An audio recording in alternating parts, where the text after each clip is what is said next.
For those of you who have been saying you haven't been able to hear me, hopefully I've got a microphone hooked up now. Hopefully you can hear me better. So definitely let me know.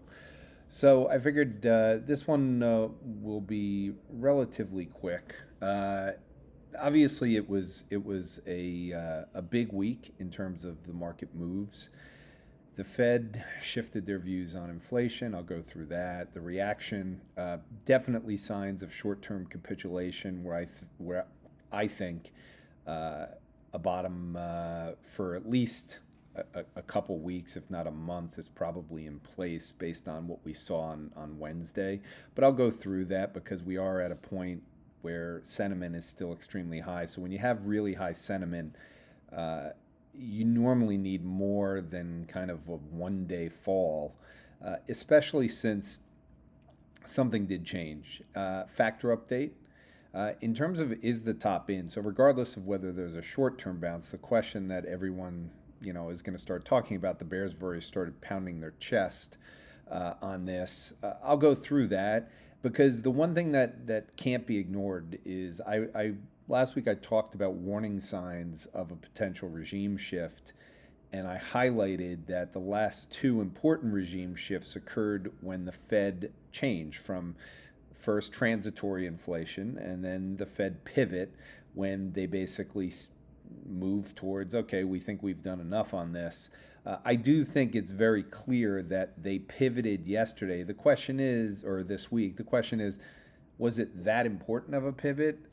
It does open up uncertainty, but I thought next year was going to be a more challenging year with a lot more drops, a lot more uncertainty, because I'd been talking for the last 3 months about a fairly high conviction that inflation would start to become a problem again. And I think that was confirmed this week as I go through this. So when you look at or a reminder from last week, the consumer confidence board of expectations of stocks next year was extremely high. So it should not be a surprise that we saw some sort of correction, especially when you have this comment from Powell. We had a year-end inflation forecast, and it's kind of fallen apart. So he's basically says right off the bat that inflation, their expectations of inflation were off. The slower pace of cuts for next year really reflects both the higher inflation readings we had this year and the expectation inflation will be higher. So when you go through the dot plot, you can see in particular for 2024, they were way off. So they had been hoping that the PCE would be coming in here. Now you've had them all move up, but it's not just here. They've also moved up 2025 to where most of them now are expecting it to be up here. That's the big shift, and I think the market responded accordingly. They basically built in the fact that the probability, as opposed to they're going to cut 2 times next year, when you go from where they had been to now, the most important thing is the probability of them raising rates went higher. And even if it was only 5% for next year, it's clearly up to 20 to 25% for next year because they're already worried about inflation. So if inflation were to surprise even higher, then you have to think there's a greater possibility. It's still a low probability, but that was the change that went in, and I think it's important for people to just accept it. In terms of the movement, really it's not a major move. The weekly move for the S&P down 2%. You can see that over the last 2 years, it's just not even close to one of the bigger ones. When you look at where we are for the month, we're down 1.7%, and that's after just massive monthly moves. So again, nothing important. If you look at it from a drawdown basis, and again, this is from the all-time highs, you're now 4% off the all-time highs. There's two things I want to highlight. One is we did nothing last week. So for people that got bearish, I mean, you're getting bearish after barely having a move. It wasn't a weekly reversal. We didn't make new highs. We had been weakening the entire month in terms of breadth, and that's why I think people are going to be bearish. I'll go through that. But the other thing I want to highlight is in 2020, we had almost a 35% correction. In 2022, we had a 27% drawdown.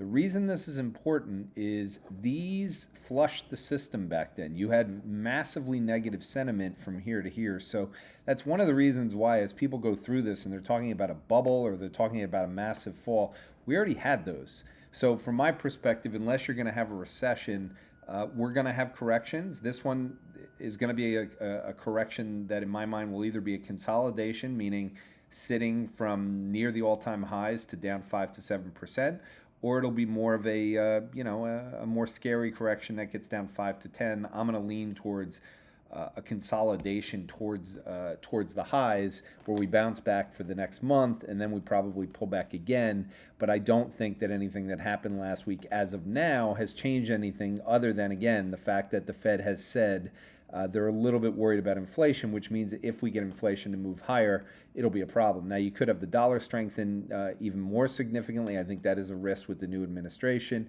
You could have growth pick up where the inflation stuff goes higher, and then gas at the pump, which I've mentioned multiple times, is kind of where I'm focusing my attention for next year, is sometime getting a surprise. But for now, we don't have any of those. 10-year rates, for all the hoopla on how big of a move it is. I mean, for the week, it was up 12 basis points. Again, not a big move, so not a big surprise. And when you look at 1-year rates, barely budged. So 12-month bills, not even a change worth mentioning.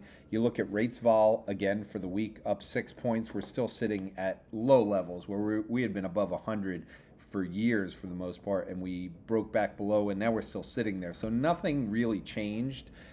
Rate expectations didn't have a big move either. In terms of the move index overlaid with corporate OAS, so option adjusted spreads in the corporate market, again, nothing. The credit market still says that there's nothing important that's going on right now.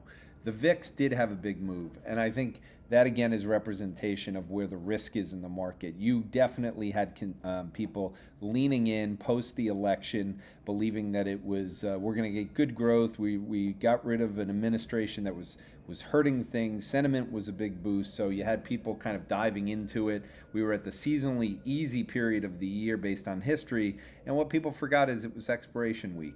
The Fed came out. I think a lot of people were probably leaning long, and they just didn't have a lot of tolerance for risk at this time. And so you got a very large move higher in the VIX.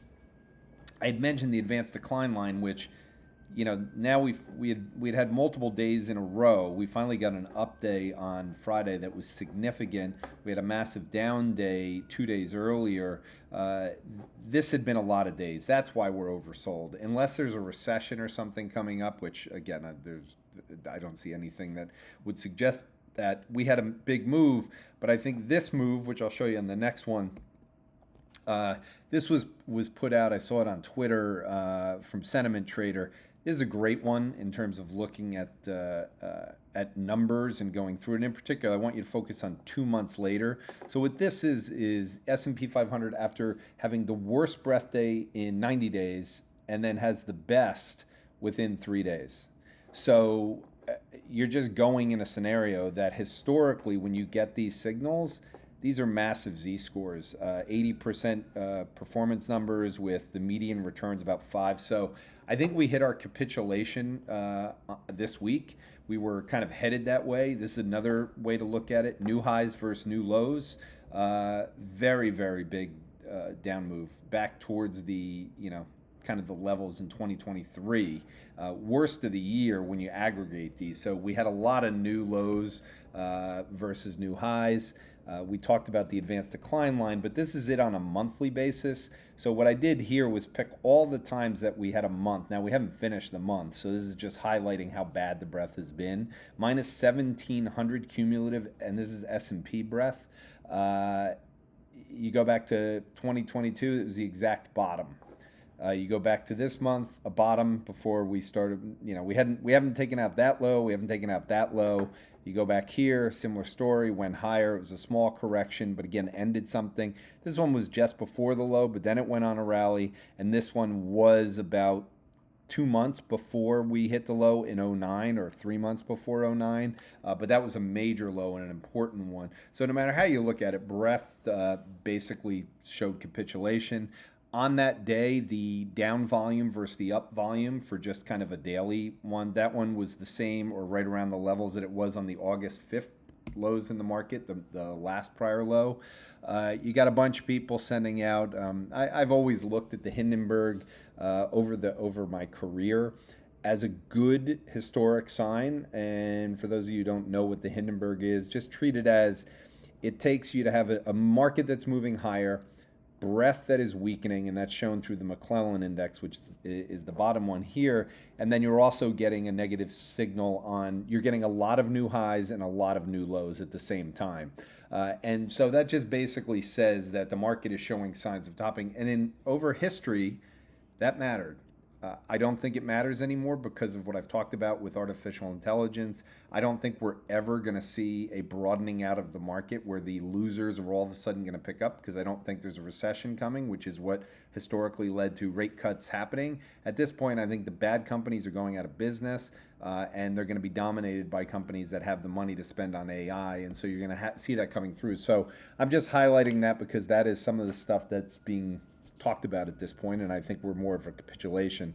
As an explanation, I was going to show this last week, but I had too many charts to show. This was really just showing that the VVIX, so the volatility of volatility, so the cost of insurance in terms of VIX options had gone up while the VIX had stayed stable. Whenever you see this type of thing, particularly at a time of the year where volumes are low and you have the Fed coming up, suggests to me that if something does happen, you're more likely to see the VIX spike higher because people are just not in a position to take losses at this time of the year. So I think the fact that had been some option insurance put on led to a lot of the gamma move on Wednesday. In terms of the spiders from a volume basis, again, capitulation low right here, August 5th. We had, as of right now, we had heavy volume on the worst day there. That was the highest volume since the August lows. The one before that was here, which was a low. So I think we saw the classic signs of capitulation. So let's go back to the factors and the momentum, because I showed this last time. So now I think we're set, meaning if we start to see new orders, this is the new orders for the PMI, get stronger, this is them inverted, you've already put in kind of a short-term top in momentum. For this to actually extend, I think there has to be fears of inflation. The regime to make value start to work versus growth means that growth needs to get hit hard. And I think for that, we're going to need to see some sort of fears that the Fed is going to tighten from inflation. If you have PMIs get stronger, then people can invest in energy, they can invest in materials, the places that are hated in the market, and usually tech relative to that becomes an issue. So that's still where this thing fits in. And I think from a technical basis on momentum, you haven't done the crossover yet, but if we get another week of weakness in this, I think it'll be an important thing. I really do believe the only way that that's going to happen and be sustainable, though, is from growth picking up and more inflation signs. So gas at the pump would be a big one. Value capitulation, if you're looking for it, I don't know how much further to go through other than to have this many days in a row where you've got value stocks getting hit. Now, I think part of the reason for this is that value is underperforming. A lot of these value names are crap names. We're at the end of the year, so if anyone was looking to make any sales into last week for tax purposes, they're going to sell their losers. And so I think that's one of the reasons why you saw that last week. If people had a list of things, if they're selling winners, market's up a lot this year. So you're dealing with tax issues if people do make sales. And this just shows how much the winners didn't even budge. I mean, this is the Mag 7. You didn't even have a move last week. I mean, you can't even see that anything happened last week. So you still have the AI names doing well. If you go to the broader side, and this relates to the AI adopters, this is the Morgan Stanley AI Adopter Index, up huge in November. You would have thought there'd be a massive correction, and this is them month to date down 2%. So I think there really wasn't a lot in terms of fallout in the AI related trades or the stuff that's been working. The growth index, this is the Morgan Stanley growth index, growth factor. Again, this is still up and still moving this way. You can see what happened during the inflation days. Growth got hit. So you're making a move higher here in growth. And this is all happening in terms of growth versus value, the Mag 7. I just want to highlight that NVIDIA has now had over the last, this was a 6 month rate of change as of the 18th. It was unchanged. So we had reset NVIDIA, meaning NVIDIA was the exact same price at the lows on December 18th as where it was in about June 18th. So you got the excess out of NVIDIA. And I bring that up because at this point, everything I hear and see in NVIDIA, I'd be surprised if they're not still growing earnings. They've taken the PE down to a very reasonable level. I think NVIDIA going forward from here is going to be an important stock for people to watch just as a gauge on these things. And I brought this chart up because coming out of 2007 to 2009, I remember watching Apple on the same basis. So this is the 6 month rate of change on Apple, and it eventually did reset back to zero, and then it started to go back up again over the next year. And I think we're in a similar situation in NVIDIA. So I would just watch it. The software thing never really, as I've talked about, was a negative. And so if NVIDIA does well, I think it serves well for the AI crew for next year. In terms of the growth versus value, this is an interesting chart. You would have thought that growth had outperformed value in the way that it did from 16 into 20, but it's barely budged here. And the reason is, if you go look at what's been causing this disconnect. So here's growth versus value, that one I just showed, pure. So this is two things. One is it takes out the market cap, and secondly, it's sectorizing. So when you're neutralizing just the growth versus value factor, this is the move that it had.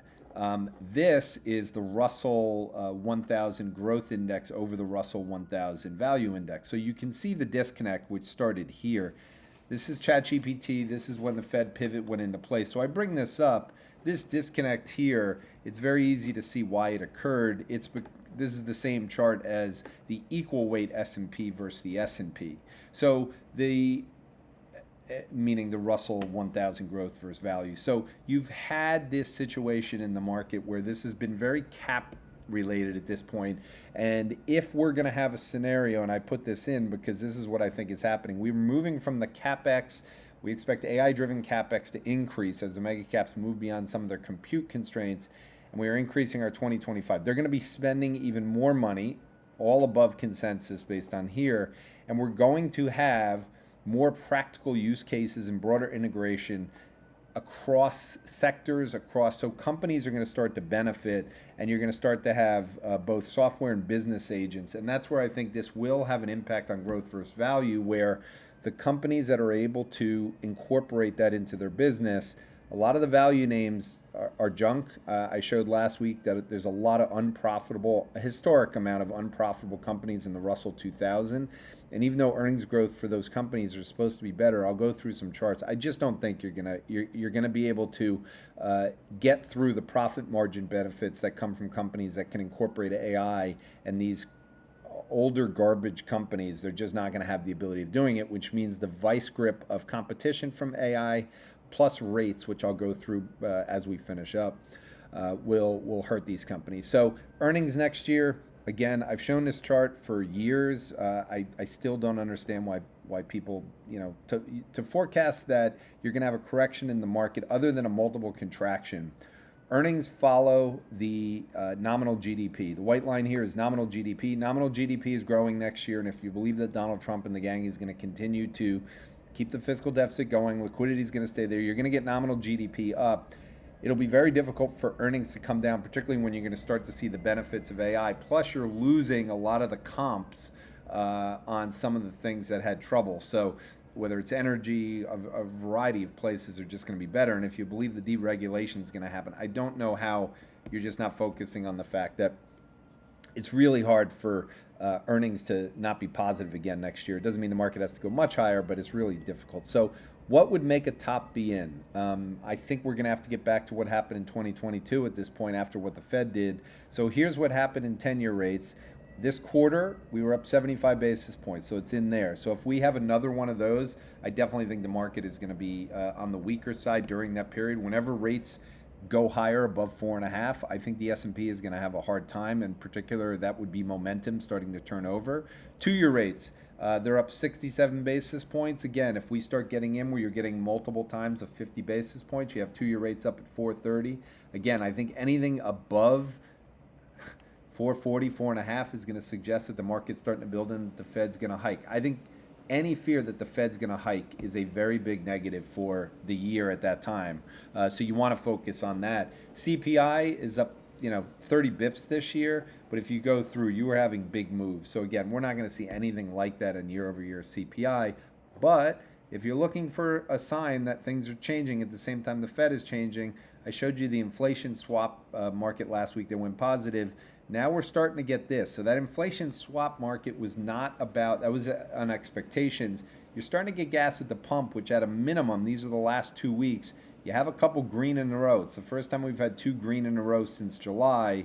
We'll see what happens, but gas at the pump to me needs to be a bigger story. You have gas at the pump completely in line with unleaded gas futures. It's been basing down here now for 3 months. Any shift at this point where you start to see that happen is a change. You're also going to need to see junk spreads go up. So this is what happened back in 2022 that helped the equity market have a correction. You're sitting down here near all-time lows. If credit spreads are low, just do not fade the economy and don't fade the stock market. You at least need to see this going higher. Normally, credit spreads lead. The reason it may happen, this is not getting a lot of attention, but you're going to start to hear more about it. The maturity wall. Remember, a lot of these companies refinanced during 2020. We're now about to hit the 5-year mark, which is where a lot of the debt started to be rolled out.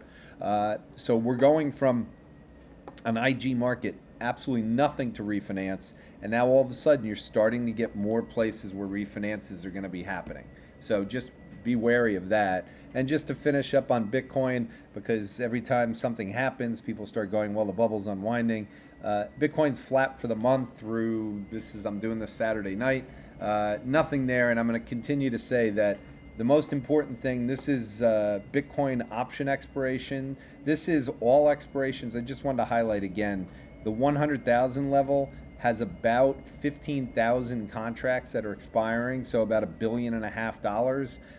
Half of those expire in December. The rest of them spread out over the course of next year out to September. So you're at a point now where, as far as I'm concerned, Bitcoin will be the best performing asset next year, particularly in the environment that I'm talking about, where we still have earnings going up. We might have a change in momentum. I don't think the Mag 7 is going to be able to have the same kind of year they had last year, which means it's going to be a bit of a frustrating year. I think this is going to be about stocks that people don't want to buy in terms of, crappier value names that are actually outperforming, or growth names that are they have to be good stock pickers on. I just don't think it's going to be a sit back and enjoy the market. I think the Sharpe ratio is going to be a lot worse. That's it for this week. I'll do one next week if things happen. If not, everyone have happy holidays, and I'll see you back next year.